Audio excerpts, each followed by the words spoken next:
Dreamgirls, when it came out, was history. I mean, there was no other show like it on Broadway. It made pretty much stars out of everybody that was in it. A lot of the careers of the black artists that you see, all of them have done Dreamgirls, either in workshops somewhere at some point. So it's really a huge part of show business. The music was infectious and something that I could relate to. It was about great music and a great time in music history.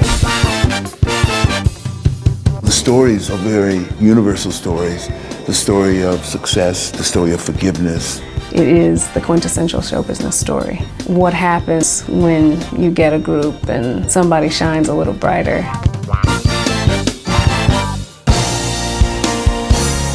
Everybody knows that song. The first time I actually heard Jennifer Holliday's, and I'm telling you, I was like, wow, who is that singing? That song is just amazing. That song just had so many different meanings. To see how it was wrapped in that beautiful story, just really, that was the biggest impact.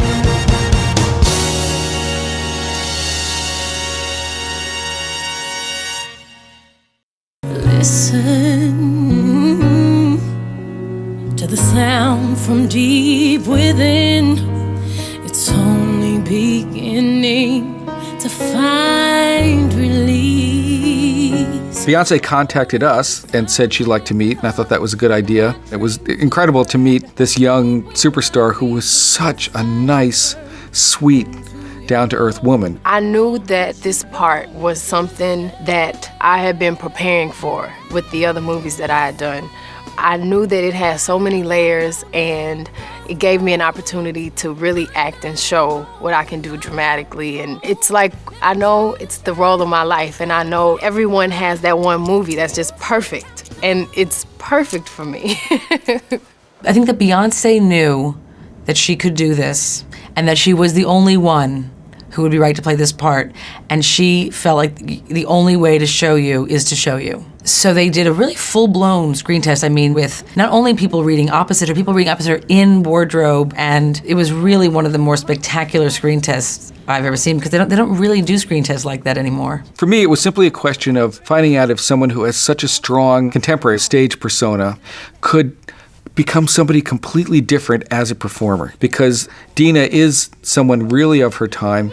It's all about being sexual in a very, very different way, a more kittenish 60s suggestive way than the more blatant approach of somebody like Beyoncé on a stage now. I remember when they told me, you're not gonna just get this movie, you're gonna have to do a screen test. And I was very happy to do a screen test, because I actually was like, I want them to know that I can do this. There's no doubt about it. I'm ready. And I hired my own team of hair and makeup, and I rehearsed, and I spent the whole weekend going to vintage shops, finding the right dresses. I made up my own choreography, and it went really, really well. She did 2 dramatic scenes for us. She was completely terrific. She then sang a solo of Dreamgirls, and she came out, and Bill said to her, and you don't have to worry about any moves, don't bother moving, you just sing the song, it'll be fine. She said, no. I've been studying tapes of girl groups all weekend, I have moves for you. Your dream girls, boys will make you happy. Yeah, be your dream girls, boy will always care. It was obvious before we turned the camera on. It was just clear that she was able to become something very different. I thought she was clever too, because the obvious thing would be to try to channel Diana Ross, and certainly there were elements of Diana Ross in what she did, but she also added this dollop of Marilyn Monroe, which I thought was so great, because that kind of idea of the dominant kind of white sexual figure, that Dina is trying to become that too as she presents herself in Dreamgirls to a broader audience, was just a very smart thing to do. He needs to have a part-time lover. It's like, ooh, who's it been? Joey Peasy was someone that Bill recommended. He worked on Chicago, and he's a theater cat.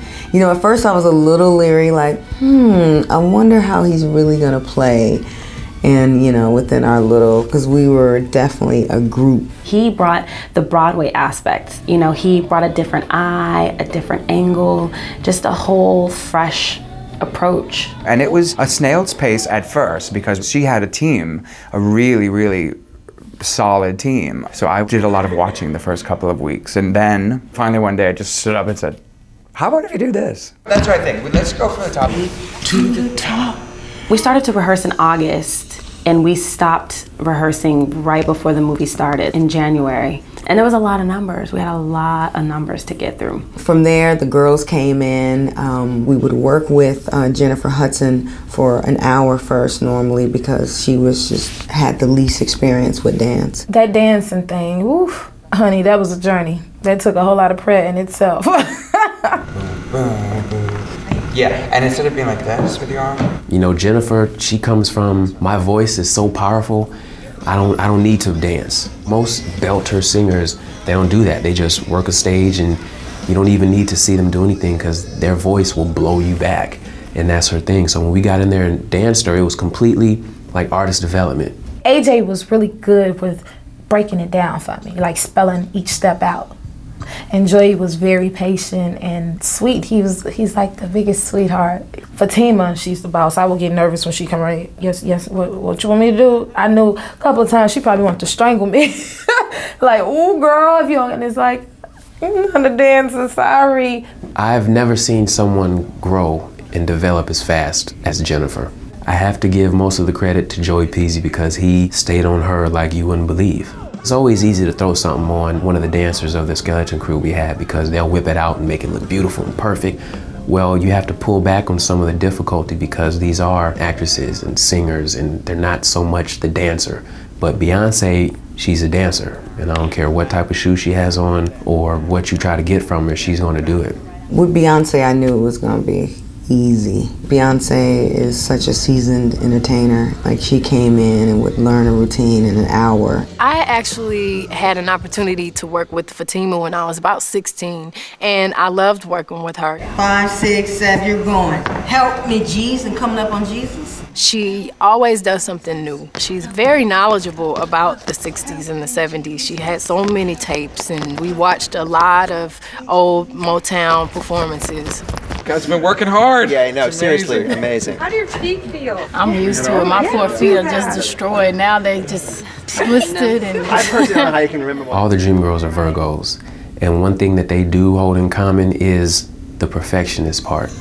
And I see in Anika, if I don't think it's perfect and everyone doesn't think it's perfect, then it's wrong. You do everything because you're supposed to do everything on Broadway. You don't have a choice but to do everything.